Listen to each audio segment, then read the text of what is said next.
ابھی میں نے ایک بہت ہی اچھی بات پڑھی کہ اگر آپ کسی شخص کے بارے میں غلط بولتے ہیں، غلط الزام لگاتے ہیں یا پھر اس کا کریکٹر اسیسینیشن کرتے ہیں پبلکلی، آپ اس کے بارے میں غلط بولتے ہیں، جیسا وہ شخص نہیں ہے، جیسا وہ انسان ہے ہی نہیں، آپ ویسی باتیں اس کے بارے میں پھیلاتے ہیں، تو یاد رکھنا کہ اللہ تعالیٰ آپ کو موت تب تک نہیں دیں گے جب تک آپ اس سچویشن سے نہیں گزریں یا پھر اس گناہ میں مبتلا نہ ہو جائیں جس کے بارے میں آپ نے جھوٹ پھیلایا،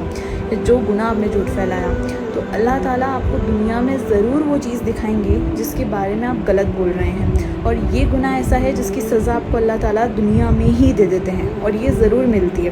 تو اگر آپ ایسا چاہتے ہیں کہ آپ کے ساتھ ہو تو آپ ضرور کریکٹر اسیسینیشن کریں دنیا زمانے کا، کسی کے بھی مومنٹس خراب کریں، غلط بولیں، غلط سنیں اور اس کو آگے بڑھائیں. اور یاد رکھنا اگر غلط چیز آپ شیئر کرتے ہیں اور آگے بڑھاتے ہیں تو آپ بھی اس کے اندر ملوث ہو جاتے ہیں، آپ بھی اس گناہ میں شامل ہیں. جو ایک شخص کرتا ہے اس کے پیچھے بھیڑ چال چلتی ہے، وہ والے گناہ میں آپ بھی شامل ہو جاتے ہیں. تو کوشش کریں زیادہ سے زیادہ، کیونکہ جب اللہ تعالیٰ کسی کے گناہ پہ پردہ ڈالتا ہے تو آپ کون ہوتے ہیں اس کو اجاگر کرنے والے. اور اگر آپ ایسا کرتے ہیں تو آپ اس گناہ کو فیس کرنے کے لیے بھی ریڈی رہیں جو اللہ تعالیٰ کو اس دنیا میں ہی دکھا دیں گے. تو کسی کا کریکٹر اسیسینیٹ کرنا، کسی کو غلط الزام لگانا، غلط بولنا بہت بڑا گناہ ہے.